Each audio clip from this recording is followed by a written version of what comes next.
Hi friends, welcome back to Shivani crazy talks. Hi friends, మీ యొక్క like, share, subscribe అనేది మాకు చాలా ప్రోత్సాహాన్ని ఇస్తుంది.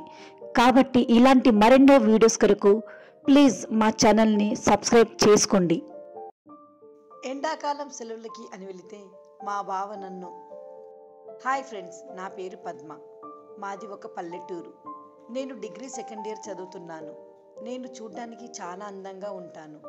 మా ఊర్లో అబ్బాయిలంతా నా వంక అదోలా చూస్తూ ఉంటారు.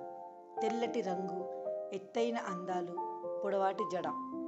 ఎవరైనా నన్ను చూస్తే ఇట్టే ఆకర్షించిపోతారు. మా ఇంట్లో నేను, అక్క, ఇంకా మా అమ్మ ఉంటాము. నాన్న చనిపోయి చాలా సంవత్సరాలు అవుతుంది. అప్పటి నుండి నన్ను, అక్కను మా అమ్మే పోషిస్తుంది. అక్క నాకంటే 2 ఏళ్ళు పెద్ద.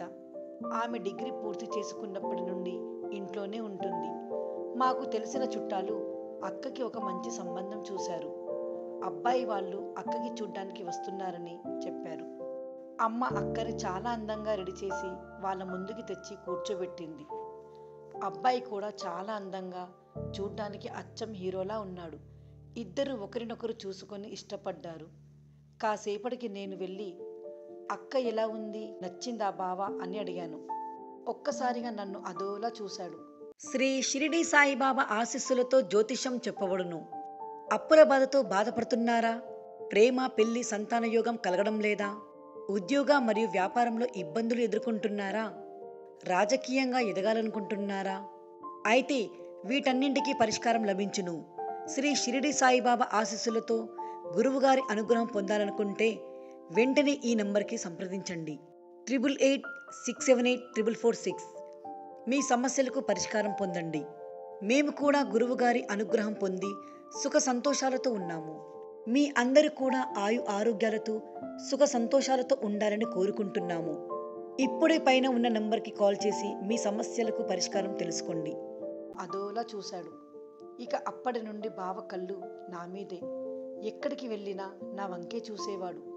అలా ఇలా అంటూ పెళ్లి జరిగింది. అయినా బావ చూపులు ఎప్పుడూ నా పైనే ఉండేవి.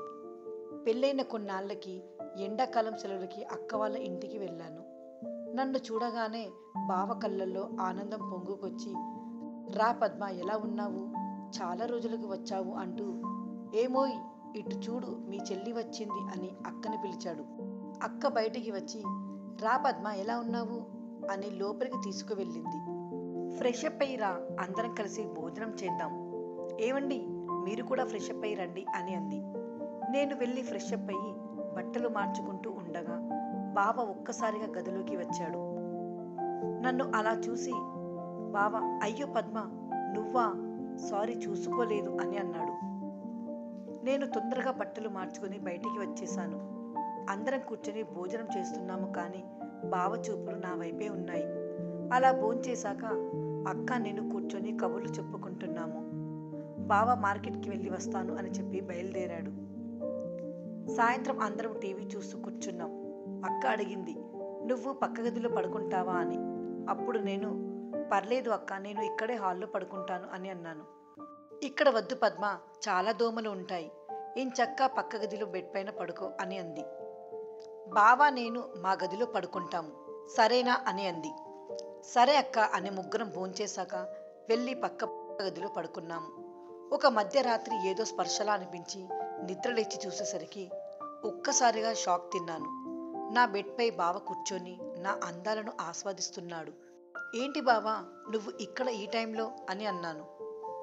ఏమీ లేదు పద్మ, ఎన్నో రోజుల నుండి నీతో ఒక మాట చెప్పాలి అని అనుకుంటున్నాను, కానీ ఇన్నాళ్ళకి నువ్వే మా ఇంటికి వచ్చావు కాబట్టి నిన్ను నా కళ్ళ ముందురా పెట్టుకొని నన్ను నేను ఆపుకోలేకపోతున్నాను. నిన్ను మొదటిసారి చూసినప్పటి నుండే నీపై మనసు పడ్డాను అని నా భుజాలపై చేతులు వేసి నన్ను గట్టిగా హత్తుకున్నాడు. వదులు బావ అని విడిపించుకోవడానికి ప్రయత్నించాను, కానీ బావ వదలకుండా గట్టిగా పట్టుకున్నాడు. నేను అరవబోతుంటే నా నోరును మూసేశాడు. ఇక మెల్లగా తన పని మొదలుపెట్టాడు. నేను ఎంతగా గింజుకున్నా తను మాత్రం ఆగట్లేదు. అలా కాసేపటికి తను అలా చేయడం నాకు హాయిగా అనిపించడం మొదలయ్యింది. ఇక అక్కడ ఉన్నన్ని రోజులు బావ నన్ను. మా వీడియోస్ కనుక మీకు నచ్చినట్లయితే లైక్ చేయండి, షేర్ చేయండి. మరిన్ని వీడియోస్ కొరకు మా ఛానల్ని సబ్స్క్రైబ్ చేసుకోండి.